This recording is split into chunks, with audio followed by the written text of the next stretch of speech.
Paulo, primeiramente agradeço a disponibilidade do tempo, né, essa conversa, e eu queria saber sobre o trabalho de construção, né, do filme, né? Então, assim, como que foi reconstruir, pesquisar a vida de João de Camargo? Olha, na realidade eu comecei a pesquisa sem saber quando eu era menino. Tinha uns 5 anos de idade mais ou menos, meu avô meu avô era um imigrante italiano e ele trabalhava à meia para um fazendeiro negro nessa região onde é o Campolim, passando a igreja de João de Camargo, aquele lado esquerdo, ali era a roça do meu avô João. E quando o menino saía daqui da Vila Leão, ia visitar o meu avô João na roça e aí passava pela igreja de João de Camargo e foi ali que eu fui me encantando com a história e com o mito, né, do João de Camargo. Então, basicamente, eu parti dessa primeira visão das minhas memórias e depois fui sendo alimentado pelo que a própria igreja fornecia, né? Assim, tinha um ABC do João de Camargo, o ABC da Água Vermelha, que contava a história do menino Alfredinho, que era toda em versos, distribuído pela própria igreja. Tinha a história toda de João de Camargo também em versinhos, contada pela própria igreja, e no final publicavam a ata da Associação Espírita do Bom Jesus da Água Vermelha. Então, toda a historinha estava contida naquele livrinho que eu tenho até hoje, que é a história de João de Camargo, do grande mito religioso João de Camargo. O título não é exatamente esse, mas está me falhando agora a memória. Então esse foi a base de tudo. Depois vieram muitos outros livros de autores diversos, assim, também autores muito simples que escreveram testemunhando, adeptos, devotos que escreveram testemunhando. Depois teve o trabalho seminal do professor Florestan Fernandes, que também eu recomendo a vocês que vejam esse trabalho. Está no site cafundó.com.br, que é o site do filme. Tem um item chamado Bibliografia, ali tem contribuição para o estudo de um líder carismático, escrito pelo Florestan Fernandes em 1942, exatamente no momento, um mês depois da morte do João de Camargo. Ele fez um estudo foi o primeiro estudo do Florestan Fernandes na questão do negro. Foi um trabalho muito interessante dele e é sobre o João de Camargo e sobre a contribuição para o estudo do líder carismático. Depois disso, veio o livro do José Carlos de Campos Sobrinho, no qual eu tive uma participação assim, bastante grande como incentivador, e procurei editora, li diversos capítulos nos originais e tudo mais, enfim. Foi assim que se formou o processo de pesquisa do filme João de Camargo. Pós-filme, né? Então Sorocaba acabou sendo conhecida, já era conhecida nacionalmente, mas depois com esse filme as pessoas olhavam para Sorocaba e as pessoas começaram a olhar mais para o João de Camargo.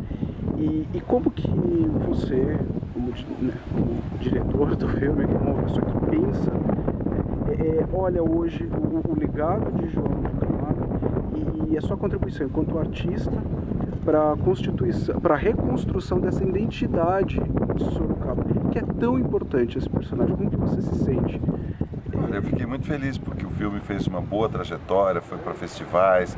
O filme é uma coisa que continua, né? Ele está aí ainda, daqui a pouco passa de novo na televisão, passa não sei onde, está sempre ali o filme, que é um registro dessa história, uma visão dessa história. Podia ser feito muitas outras. Eu poderia fazer completamente outro filme sobre o mesmo assunto. Mas esse está aí feito. Eu acho que João de Camargo deu uma grande contribuição na sua época para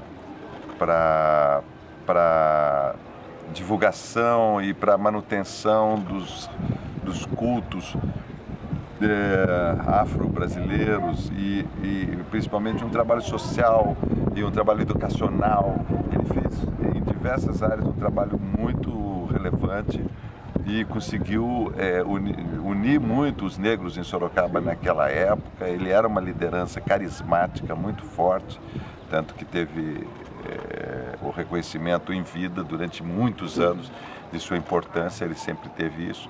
E o filme, de repente, resgata essa história e bota ela de novo, mais uma coisa que sai sobre João de Camargo, né? Tem o livro, diversos livros, tem muitos livros sobre ele, muitas fotos apareceram também, e tem a igreja maravilhosa que está em pé até hoje, assim, como um exemplar mágico, né, de religiosidade, né, que ninguém podia imaginar que existisse assim uma tamanho negritude em Sorocaba, né?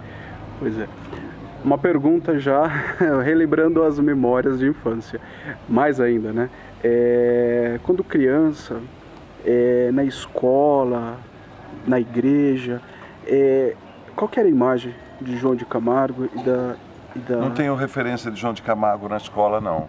A referência de João de Camargo está ligada muito ao meu bairro aqui, a pessoas daqui que tinham veneração por ele e muito a minha família que tinha essa devoção por ele, mas nunca ouvi falar de João de Camargo na escola, raramente. Eu fiz escolas, passei por 4, 5 escolas aqui, só mais adulto